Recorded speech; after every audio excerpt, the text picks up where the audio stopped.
Hello, hello. I am standing on the table, and today we're talking again about the events in Ukraine. There is a number of news, very interesting stuff happening. We will have a look at some of the videos that I've spotted and talk about some of the details. The first bit I spotted here is about the apparent massive surrender of troops, Ukrainian troops in Azovstal in Mariupol. So the first clip here, we're just going to watch like a few seconds of this. It's from DW again, a German public broadcasting service. Let's jump right into it. Over 260 Ukrainian soldiers have surrendered. They'd been holed up in a steelworks in the southern city of Mariupol for weeks. It ends the longest siege of the war so far and puts Russia in full control of the key city. Russia's already taken hundreds of the fighters, some severely wounded, to territory held by its forces. The first thing I have to say right away, that they're saying they've been evacuated. This is such a misuse of the English language. They've not been evacuated. You know, evacuation is if you get somebody out of a difficult or dangerous situation. These people have surrendered. They're not evacuating themselves. They have surrendered. That's the only proper word for it. Well, let's see what he's saying next. Kremlin says they'll be treated in accordance with international agreements. The Russian Defense Ministry says these pictures show Mariupol fighters undergoing inspection before being evacuated. Dozens of wounded troops have been taken from Mariupol to hospital in the Russian-controlled town of Novoazovsk in the Far East. Some 200 others were transferred north to Olenivka in Russian-backed separatist territory. So from what I know now, what I've read, the numbers are way higher, so several hundred.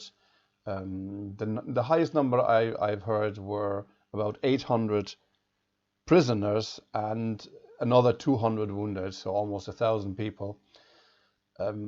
As far as I know, that's probably still not all the people who were in Azovstal. I've seen some of the videos in detail. There were lots of men, some badly wounded, some rather fit, I'd say. Some women amongst the prisoners as well. And at least in the videos you could see they were all treated decently. They were searched and they were checked for tattoos. Most of these people are apparently from the Azov Battalion. Not all of them though. And there were some reports about British citizens there, mercenaries probably. I've seen one picture where one guy had a British flag, but that's as far as I can confirm anything there, and that's not proof of anything really, it's just an indicator. But there is a picture here, if you have a look at this. Reportedly, this is Eric T. Olson, who is a highly decorated American ex-military. I've looked him up on Wikipedia. So this is a picture of him. He's now 70. So if this is indeed him, I'm not saying it is, could be someone else. He would look slightly different, would be older. And lots of the soldiers I've seen, they were kind of slim. Apparently they didn't have enough food, so they've been half starved, some of them. And I can see some resemblance there. I'm not really sure. And if they suspected him to be a very important person, why didn't they take a clearer picture? Why is he allowed to have the hat half down on his face? But if you look at the jawline and the nose, it could be. It could be. If I imagine this guy 10 years older and with a lack of food for a couple of weeks, yeah, maybe. I think the details will come out very, very soon now anyway. But if you remember, if you've seen it, if you heard it, there apparently were several attempts by the Ukrainian military to evacuate at least some of the people from Azovstal. There were some helicopter missions trying to rescue people. There was a failed attempt from a ship to rescue some of the people through the sea. Apparently Macron made a phone call to Putin trying to negotiate something. lots of people got the impression that there's some really important people in Azovstal. So either they're still hiding in there. Like I said, I think there should still be soldiers staying there, because currently we're not matching what either side said how many people were still in there. So we're probably a couple of hundred people still short. Again, we will know more probably tomorrow. We'll get additional information on this. But yeah, very interesting developments. In the same broadcast here, this is again DW. They interviewed some people on the street. I don't think that's interesting at all, but they have an interesting statement here, again about the Azovstal and the Azov Battalion people in there. Let's just briefly, it's just a few seconds again, listen to what he has to say. That's changed now. All those guys who were interested in politics more than in military action, they gone from the battalion and regiment after first several months of its existing in 2014. So this guy says that the Azov Battalion is not extreme right-wing, they're not Nazis or neo-Nazis or anything like that. He said the people who were like this all left the regiment pretty soon after the war began, the civil war. That is not correct. Just yesterday I've seen this picture here. This is the badge had been taken off a Ukrainian combatant, and see this the eagle thing here, and it says "Meine Ehre heißt Treue," which is the Nazi SS slogan.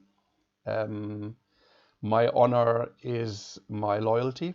That's what it means. That is the Nazi slogan, and it's written here in German in the old writing. And as you can see, it is special Ukrainian thing. It has the Ukraine emblem in the center here instead of a swastika.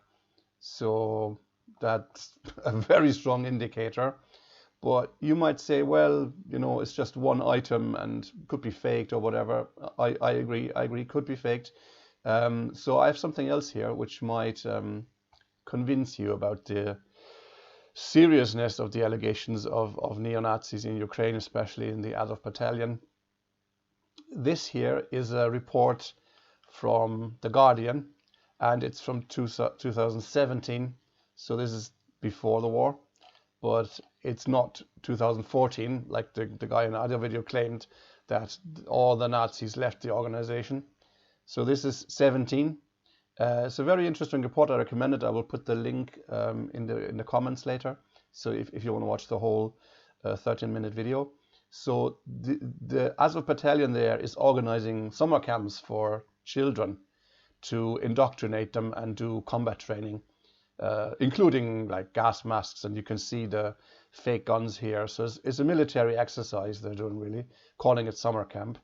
But more interesting for what we're talking about now are some of the tattoos of the people running this camp. You can see here on the legs is tattooed "White Pride," but wait, it gets clearer than that. Sticker tattoos.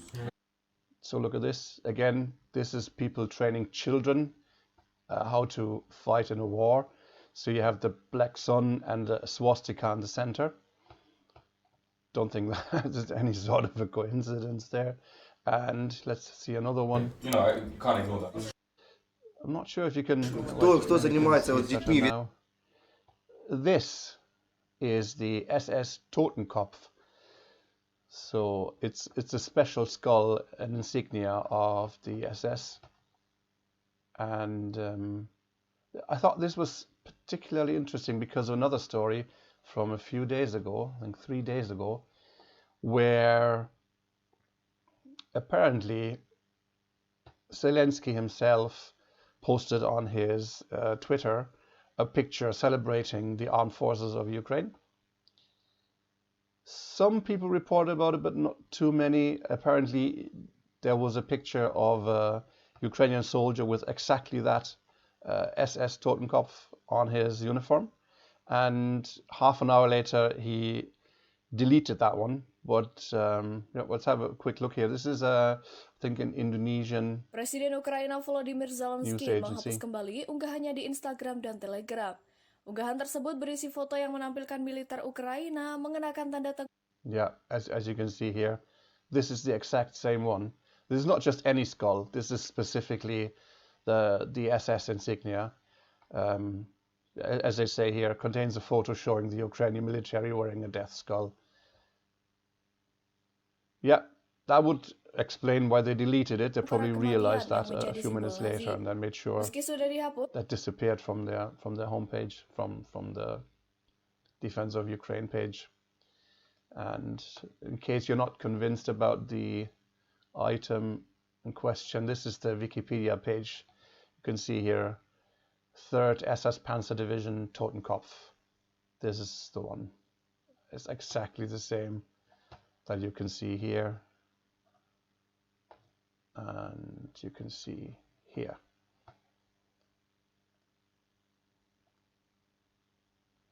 So I rest my case. I mean, when the war began, Putin said that one of the aims of the war was to denazify Ukraine. Now, there are lots of things you could say about this. You could argue about whether or not this is a significant number of neo-Nazis, if this is the main objective, if the Russian government really cares about that so much. Lots of things you can debate, but there's no debating that there was a massive neo-Nazi problem in Ukraine, still is, and they had important offices. They were someone like there's one video there about a mayor of a city who had a swastika tattoo. It is a problem, and they were very influential. And the Azov Battalion isn't the only far-right regiment, and their numbers were the lowest number I heard was 2,000 trained soldiers, 2,000 men under arms. So yeah, so just saw the question there in the chat about what was the reason Russia invaded Ukraine. That is a very good question.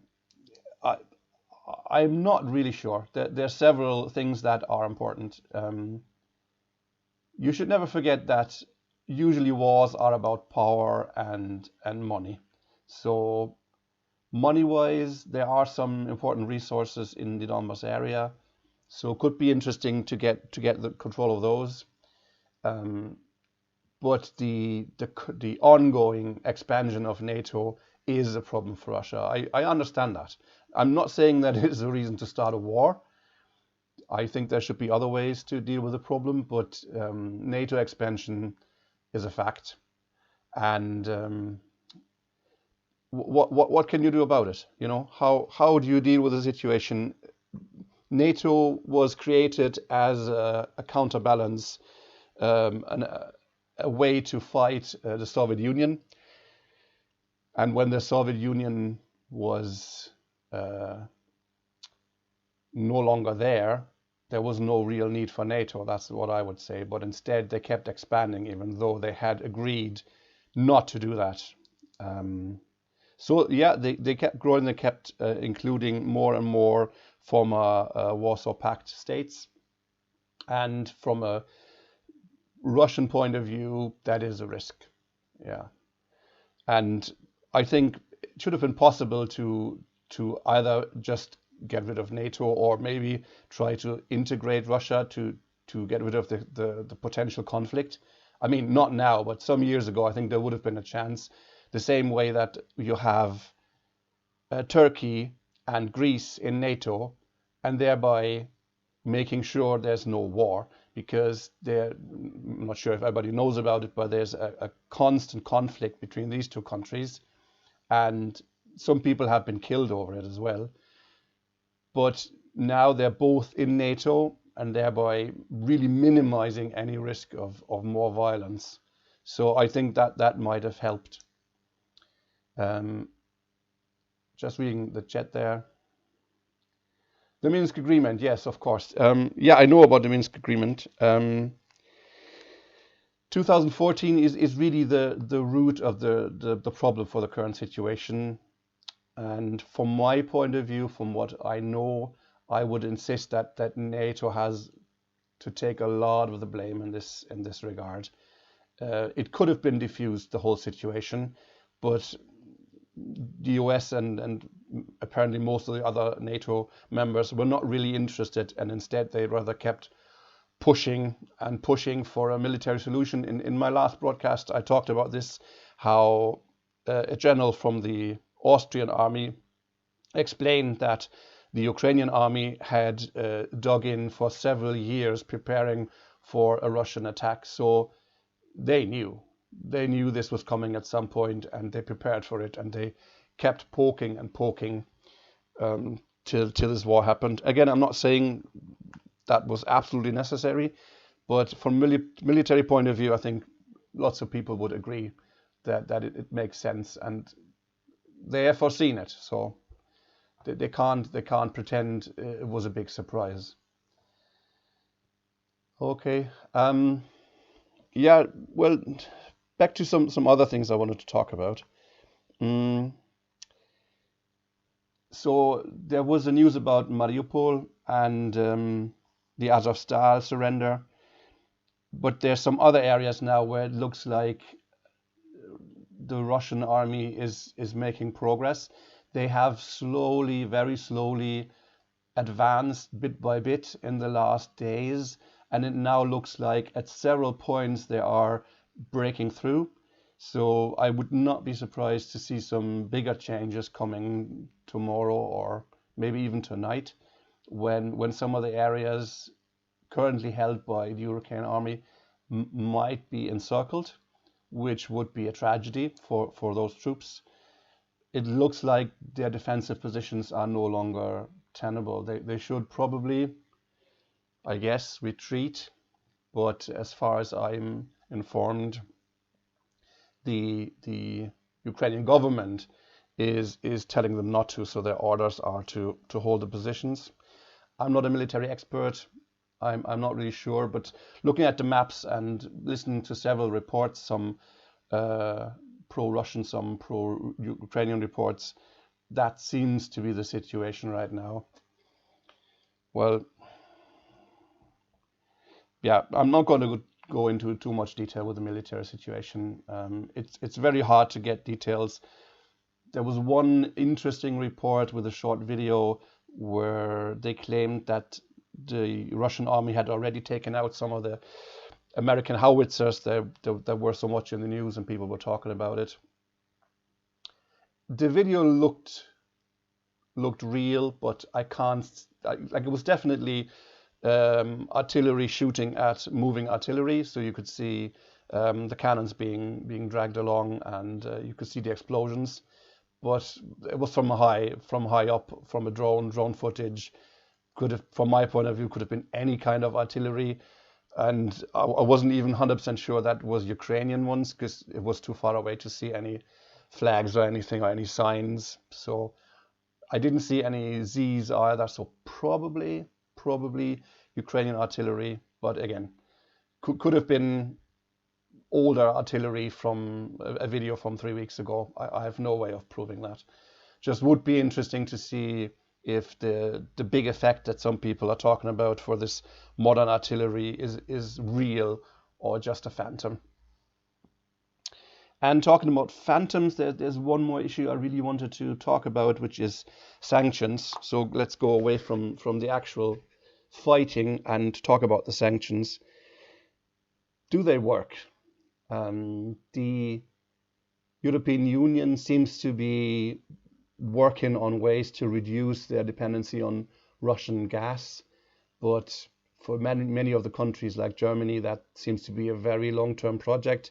So instead, they've been talking about banning Russian oil, and it doesn't really work either currently. So what about the other sanctions, the ones that are in place? Do they actually work? I have serious doubts about it.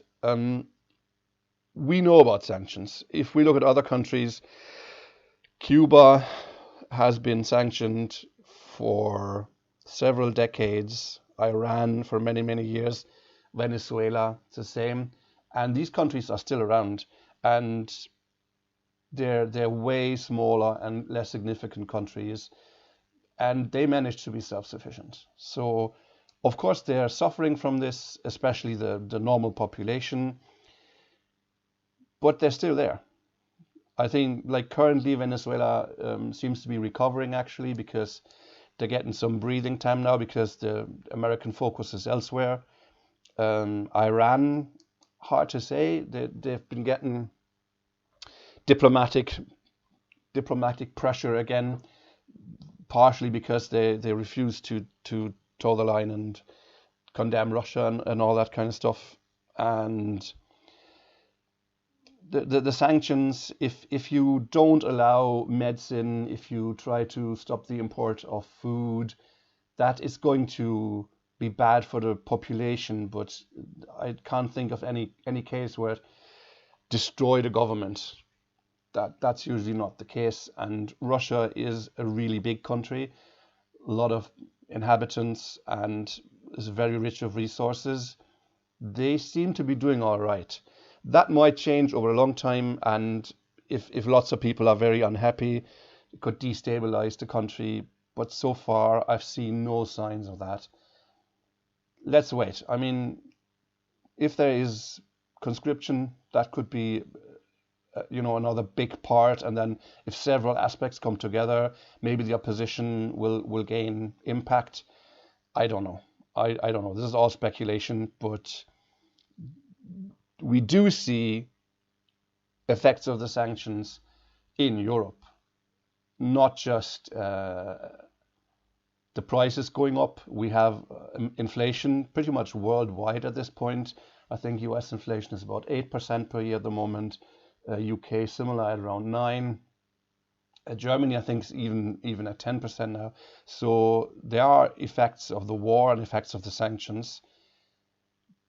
But I'm quite sure it won't be the tool to make the war end, or what's probably more important for many people in NATO and in the US specifically, getting regime change. I really don't see how this is going to happen.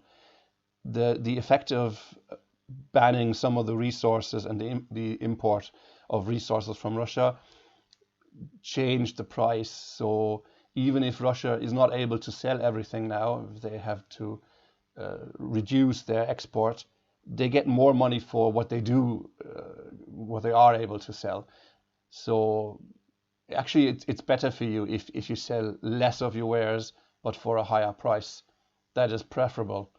So, and again, the ruble seems to be the best performing currency this year so far. The ruble took a dive at the beginning of the war, and now it seems to be stable and is actually gaining.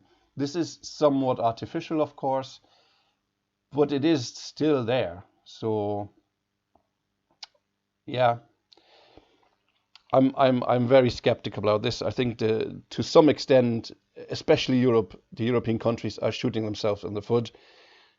Germany maybe more than any other, because of the dependency on Russian gas. But the rest we'll have to wait and see. We'll wait and see. The price hikes are devastating for poor people already. So this is just numbers, but if you have an inflation rate of 10%, the inflation rate is calculated by an average of goods people need. But not everybody is buying everything equally. So there are some goods that you can, if situation is tight, you can decide to buy less or not to buy it for some time and see it as something that's luxurious. But if you're working and you have a car and you have to commute and petrol gets up, you still have to buy petrol. This is not an option. Then the only option you have is to sell your car and maybe use public transport. But it will impact people's lives a lot. And if this war is still going on in the winter, which I assume it will, unfortunately, people might be freezing. Actually, this is how bad it is. If you follow the numbers of homelessness in the last years, it is growing almost exponentially in many countries in Europe.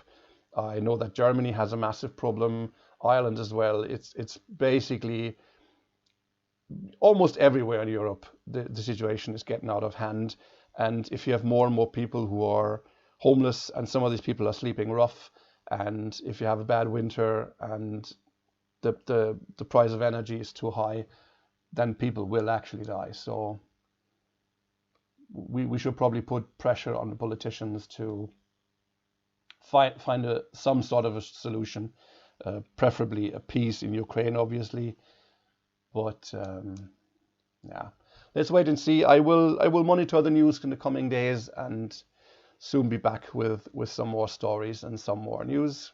Hope you enjoyed this, and see you soon.